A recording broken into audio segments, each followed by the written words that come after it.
Enjoy చేస్తావు. Lily మాత్రం లిల్లీకి చుక్కలు చూపించిండు మన డీజే అన్న. సినిమా మాత్రం బ్లాక్ బస్టర్.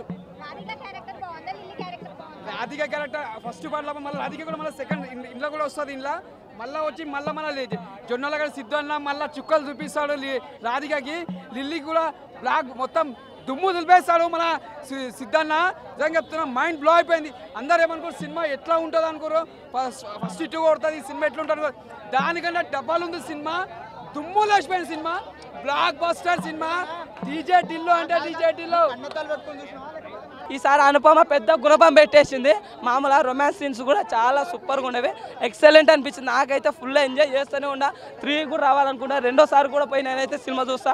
ఫుల్ ఎంజాయ్ చేస్తామన్నా. మంచి ఆ పంచులు అయితే బాంబులా న్యూక్లియర్ వెపన్స్ ఎలా పేలుతావో ఆ రకంగా పేల్చు. ఒక్కొక్క పంచు అయిపరాదికే అమ్మ మొగుళ్ళలా ఉన్నాడు సిద్ధు జొన్నలగడ్డ గారు. అయితే మామూలు లేదు, మస్తుగా ఉండే. నిజంగా అంటే సూపర్ ఉండే. అంటే 1 కన్నా నాకు 2నే బాగుంది. ఫుల్ ఎంజాయ్ చేస్తా. అంటే 1లా సాంగ్ ఎంజాయ్ చేస్తాం. దీంట్లో మాత్రం ఫుల్ పంచులతో ఫుల్ ఎంజాయ్ చేస్తూనే పోతాము. ఎక్కడైతే ఫ్యాన్లు చూడొచ్చు. ఒక లిప్ కిస్ సీన్ కాదు తప్ప ఆడొకటే అనుపమ ఫ్యాన్స్ డిసప్పాయింట్. అవి ఇంకా ఇన్ని అంటే చాలా లిప్ కిస్. అర్జున్ రెడ్డి కూడా కష్టమే బీట్ చేసేసింది అనిపిస్తుంది. ఫుల్ వాడేసిండు భయ్యా, ఫుల్ వాడేసేసిండు.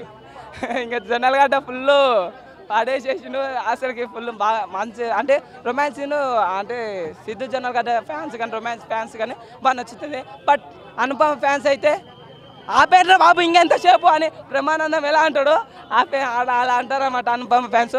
సినిమా అయితే చాలా బాగుంది. మంచి సాంగ్స్ కానీ బ్యాక్గ్రౌండ్ మ్యూజిక్ కానీ కామెడీ కానీ మనకైతే నాన్ స్టాప్గా నవ్వుతూనే ఉంటాము. సూపర్ ఉంది సినిమా అయితే. డీజే టిల్లు 3 కూడా రావాలని కోరుకుంటున్నా. రెండోసారి కూడా వెళ్తాం.